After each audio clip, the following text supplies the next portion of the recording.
देखिए आपका क्लास 11 का मैथ है, सेट्स पहला चैप्टर है, एक्सरसाइज 1.2 न्यू एनसीईआरटी है, लेटेस्ट वाली आपकी, उसको देखिए। एक्सरसाइज 1.2 आज हम आपको कराएंगे। देखिए पहला क्वेश्चन क्या बोल रहा है, state which are the example of null set. Null set का अपने लोगों को एग्जांपल देना है। क्वेश्चन ध्यान से सुनिएगा। Set of odd natural number, set of odd natural number divisible by 2। तो क्वेश्चन नंबर 1 का पार्ट 1 कह रहा है set of odd natural number divisible by 2, divisible by 2 लिखने का कोई मतलब है नहीं, आप अगर सुन भी लेंगे तो भी क्लियर हो जाएगा।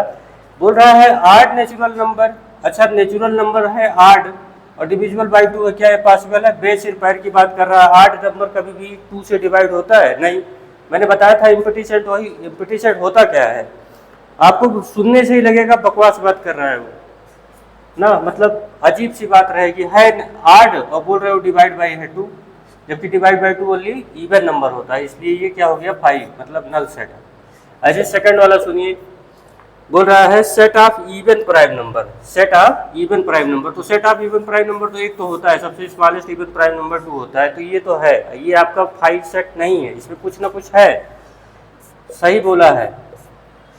थर्ड वाला देखिए, x is a natural number, x बोल रहे हैं नेचुरल नंबर, मतलब एक्स बिलोंग करेगा नेचुरल नंबर से। और एक बात और बोल रहा है ये देखिए, x is less than 5 and x is greater than 7। अब बताइए कोई नंबर है, एक्स आपका क्या है, कहाँ से उठेगा एक्स? नेचुरल नंबर से। अगर नेचुरल नंबर से उठाया जा रहा है और वो 7 से बिगर है, तो ये कैसे पॉसिबल है कि वो 5 से छोटा हो जाएगा? आप ही बताइए। तो ये 5 सेट हो जाएगा, ये आपका कैसा सेट हो जाएगा? Null set. फोर्थ वाला देखिए, y is a point common to any 2 parallel line. अब बताइए फिर वही बात, 2 पैरेलल लाइन है और कोई पॉइंट कॉमन है दोनों पे, तो ऐसा कॉमन कब हो सकता है? कॉमन तो तब होगा ना दो लाइन पे जब वो इंटरसेक्ट करे। अब पैरेलल लाइन तो कहीं इंटरसेक्ट करती ही नहीं है, तो कॉमन कहाँ से आएगा? तो ये भी तो अजीब बात है ना, बेसिक पैर की बकवास बात कर रहा है कि पैरेलल लाइन पे कॉमन पॉइंट आ जाएगा, दोनों का नहीं आएगा भाई।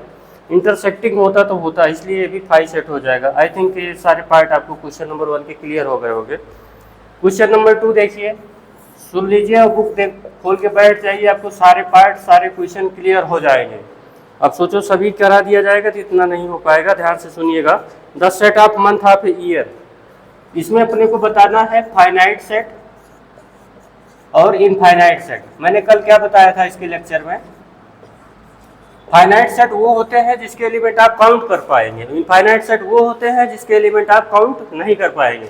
तो चलिए देखते हैं क्या बोल रहा है। The set of month of a year, तो ये तो ऑब्वियस बात है 12 मंथ होते हैं, आप काउंट कर जाएंगे तो इसकी पहला वाला पार्ट आपका फाइनाइट हो जाएगा। सेकंड वाला सुनिए, 1 2 3 ऐसे लिखा हुआ है, 1 2 3 डॉट डॉट, ये आपका है। तो ये देखिए यहाँ पे रेस चालू हो गई आपकी, 1 2 3 एंड गो, जाते रहो इनफाइनाइट तक। अब जैसे रेस नहीं होती है 1 2 3 एंड गो, तो ऐसे जहाँ 3 डॉट मिल जाए तो इसका मतलब आपको भागना है इनफाइनाइट तक, तो ये आप काउंट नहीं कर पाएंगे, तो ये हो जाएगा infinite set. I think it is clear. अब ये थर्ड वाला पार्ट देखिए, question number 2 part third, 1 2 3 and so on till 100, ये तो काउंट हो जाएगा आपका, क्योंकि 100 पे जाके स्टॉप हो गया है। फिर क्वेश्चन नंबर 2 का पार्ट 4 देखिए, क्वेश्चन नंबर 2 का पार्ट 4 है the set of positive integer greater than 100। तो ग्रेटर देन 100 पॉजिटिव इंटीजर क्या होगा? 101 से स्टार्ट हो जाओ पॉजिटिव इंटीजर, अब पता नहीं कहाँ तक जाएगा, कोई लिमिट है नहीं, तो इसलिए ये भी क्या हो जाएगा? इनफाइनाइट। वर्ड पकड़िएगा, बात सुनिएगा, तो उसी से बहुत कुछ क्लियर हो जाएगा, अदरवाइज इसे सुनते रहिए। फिर the set of prime number less than 99, the set of prime number, set of prime number less than 99, मतलब 99 से आपका लेस होना चाहिए प्राइम नंबर। तो प्राइम नंबर सबसे स्मॉलेस्ट प्राइम नंबर 2 होता है, 2 से स्टार्ट होगा, ऐसे 2 3 5 7 एंड सो ऑन करते हुए आप 99 से जस्ट पहले 97 तक चले जाइए, तो आप काउंट कर ले जाएंगे, तो ये फाइनाइट सेट हो गया। क्वेश्चन नंबर 2 आपका फिनिश होता है। क्वेश्चन नंबर 3 देखिए, state whether which of the following set is finite और infinite. Question number 3,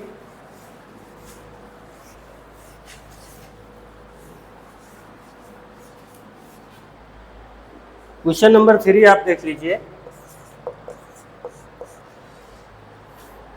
the set of line which are parallel to the x axis, पहला वाला पॉइंट है। यहाँ पे भी बताना है, क्या बताना है आपको, फाइनाइट है कि इनफाइनाइट है, यही बताना है आपको, फाइनाइट है और इनफाइनाइट है। तो set of parallel line, set of parallel line,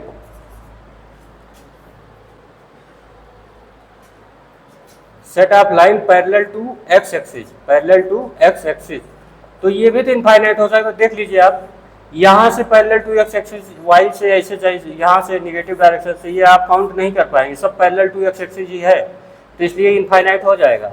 graph से आप समझ गए होंगे, जैसे y equal to 1 line, y equal to 2, ऐसे तो इनफाइनाइट तक जाएगा। इधर से y equal to -1 line, y equal to -2 line, -3 line, -4 line, ऐसे इनफाइनाइट तक जाएगा। तो set of line parallel to x axis क्या हो जाएगा, इनफाइनाइट हो जाएगा। फटाफट देखिए, पूरे फोकस से सुनिएगा। The set of letter in the English alphabet, तो आपको ऑब्वियस बात है फाइनाइट है। इंग्लिश अल्फ़ाबेट में टोटल 26 लेटर होते हैं, आप काउंट कर लेंगे, इसमें कोई बड़ी बात है नहीं। The set of number which are multiple of 5, multiple of 5 तो इनफाइनाइट हो सकता है ना, 5 की टेबल बढ़ते जाइए, 5 1 जा, 5 2 जा, 5 3 जा ना, कोई लिमिट है नहीं, तो ये कैसा हो जाएगा, इनफाइनाइट हो जाएगा। Part third, multiple of 5, multiple of 5 infinite हो जाएगा। The set of animal living on the earth, of course animal तो आप काउंट कर लेंगे। Set of animal, set of animal living on the earth, ये कैसा सेट होगा, फाइनाइट सेट होगा। फिर the set of circle passing through the origin, अब ये देखिए, ये आपका कोऑर्डिनेट है, ये ओरिजिन है, और set of circle passing through the origin, तो यहाँ पे देखिए, ये जो आपका सर्कल है, यहीं से ओरिजिन से नंबर ऑफ सर्कल पास हो सकते हैं, आप काउंट ही नहीं कर पाएंगे कितने जा रहे हैं ना, तो ये इनफाइनाइट हो जाएगा। ठीक है, ये वाला थोड़ा सा क्लियर कर लीजिएगा, ओरिजिन से पास कर रहा है, ओरिजिन से सर्कल पास हो रहे हैं, तो ये देखिए ऐसे ऐसे निकालते चले गए हम ओरिजिन से, तो ये कैसे हो जाएगा, इनफाइनाइट हो जाएगा। क्वेश्चन नंबर 4 देखिए। क्वेश्चन नंबर 4 पता करना है which set are equal a and b ना।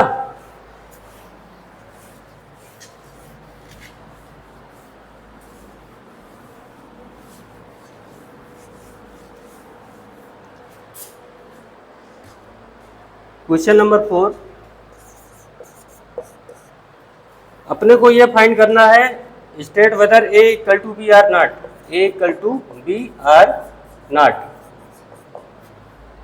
तो देखिए पार्ट, क्वेश्चन नंबर 4 का पार्ट फर्स्ट है, ए इक्वल टू है a b c d, a b c d, और बी इक्वल टू क्या है आपका, देखिए डी सी बी ए। देखिए रोस्टर फॉर्म में है, जैसे आप पॉपकॉर्न को रोस्ट करते हो तो हर उसका जो दाना है, एक एक दाना फूट फूट के अलग हो जाता है, वैसे ही ये सब फूट फूट के अलग हो गए हैं, सब अलग अलग पार्ट दिख रहे हैं, क्या है क्या नहीं सारे एलिमेंट, तो ये रोस्टर फॉर्म है। और सब सेट को रिप्रेजेंट करने के 2 मेथड होते हैं, रोस्टर एंड सेट बिल्डर। तो सेट बिल्डर में जैसे वॉल है, वॉल के पीछे क्या लगा है क्या नहीं आपको पता नहीं चलेगा, डिकोड करना पड़ेगा, वैसे सब्जेक्टिव फॉर्म में होता है सेट बिल्डर फॉर्म, आपको डिकोड करना पड़ता है। ओनली 2 मेथड है आपके पास सेट को रिप्रेजेंट करने का, आपको काफ़ी बार बता चुके हैं हम, साथ साथ थ्योरी। आप देखिए इसमें जो एलिमेंट है ABCD है, इसमें भी घुमा फिरा के वही है, इसमें 4 एलिमेंट है, इसमें भी 4 एलिमेंट है, और सब सेम है, तो A इक्वल टू B हो जाएगा। सेकंड पार्ट देखिए, A इक्वल टू क्या है, 4 8 12 एंड 16 ये, और आपका B इक्वल टू क्या है, बी में भी आपको घुमा फिरा के वही दिया हुआ है, क्या दिया है देखिए, बी में आपको दिया है 8 4 16, बी में आपको गिवन है 8 4 16 और 18। ठीक, ये इक्वल नहीं है, देखिए यहाँ पे 16 तो है, 18 नहीं है इसमें, ठीक है, इसमें 18 नहीं है, तो a should not be equal to b, a equal to b नहीं होगा। ऐसे थर्ड वाला पार्ट देखिए, थर्ड वाले पार्ट में क्या है, आपका थर्ड पार्ट है ए इक्वल टू है 2 4 6 8 10, और बी इक्वल टू क्या है, x is positive even integer x आपका पॉजिटिव इवन इंटीजर है, लेस देन और इक्वल टू 10 है, तो पॉजिटिव इवन इंटीजर मतलब इसे रोस्टर फॉर्म में लिखेंगे तो 2 4 6 8 10 ही होगा, तो इसका मतलब ये दोनों क्या हो गए, इक्वल हो गए, तो ए इक्वल टू बी हो जाएगा।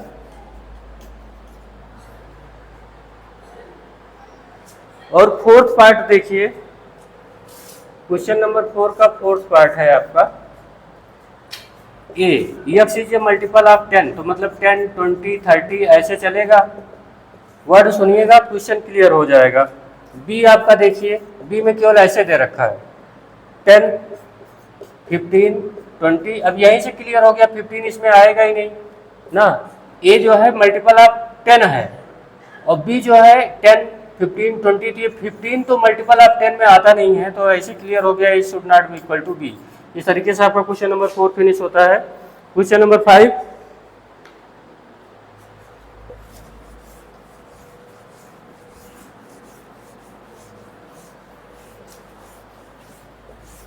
रेगुलरली विजिट करते रहिएगा चैनल पे, आपको धीरे धीरे सब करा दिया जाएगा, थ्योरी एग्जाम्पल सब एनसीईआरटी का।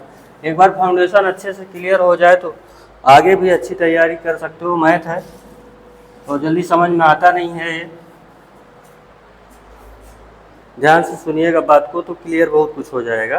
क्वेश्चन नंबर 5 है आपका, question number 5, a equal to given है आपको, सेट को बताएं कैपिटल लेटर में रिप्रेजेंट किया जाता है। मैं बीच बीच में आपको थ्योरी रिवाइज करा रहा हूँ, ध्यान से सुनिएगा। कैपिटल लेटर से डिनोट किया जाता है, एलिमेंट को सेपरेट सेपरेट करके लिखा जाता है, एलिमेंट को रिपीट नहीं किया जाता है। बी वाला वह है, देखिए क्या बताया है बी में, x is a solution, x such that x is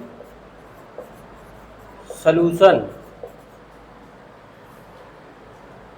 of x square plus 5x plus 6 equal to 0। तो इसका जब आप फैक्टर करेंगे तो आपको पता चल जाएगा -2 एंड -3 आएगा। मिड स्प्लिट थ्योरम से आप मेथड से कर लीजिएगा, आप 11th वाले हो, इतना आता है। तो यहीं से क्लियर हो गया कि a not equal to b. चलिए सेकंड पार्ट देखिए, सेकंड पार्ट है क्या, a x such that x is a letter of word follow. अब फॉलो को रोस्टर फॉर्म में लिखिए तो FOL और W आएगा। और बी वाला क्या है, y the letter of wolf, wolf letter है ओल्फ, तो WOLF। यहाँ पे देखिए एफ यहाँ मैच कर रहा है, ये यहाँ मैच कर रहा है, यहाँ और ये यहाँ सब मैच कर रहा है, तो इक्वल टू बी हो गया। ये आपका क्वेश्चन नंबर 5 फिनिश होता है। और क्वेश्चन नंबर 6 एक लास्ट क्वेश्चन है। आप देखिए सबको रोस्टर फॉर्म में दिया हुआ है, आप इसको इजीली खुद अपनी आंखों से देखते हुए ढंग से कर सकते हैं कौन किसके इक्वल होगा। तो ये आपका होमवर्क हुआ और इस तरीके से आपका एक्सरसाइज 6 वाला आपको फिनिश होता है। क्वेश्चन नंबर 6 आपका फिनिश हो जाएगा 1.2 का 6। जैसे ए इक्वल टू गिवन है, देखो 2 4 8 12, तो कहीं और है 2 4 8 12, ये जितने सेट है नहीं है। फिर 1 2 3 4, तो डी के इक्वल हो जाएगा। देखिए डी में क्या है 3 1 4 2, तो बी इक्वल टू डी हो जाएगा। फिर देखिए ई में क्या है -1 1, और जी में भी क्या है घुमा फिरा के -1 1, तो ई इक्वल टू जी हो जाएगा। ऐसे ही आप कर लीजिएगा। इस तरीके से आपका एक्सरसाइज 1.2 फिनिश होता है। कल आपको पढ़ाया जाएगा सबसेट।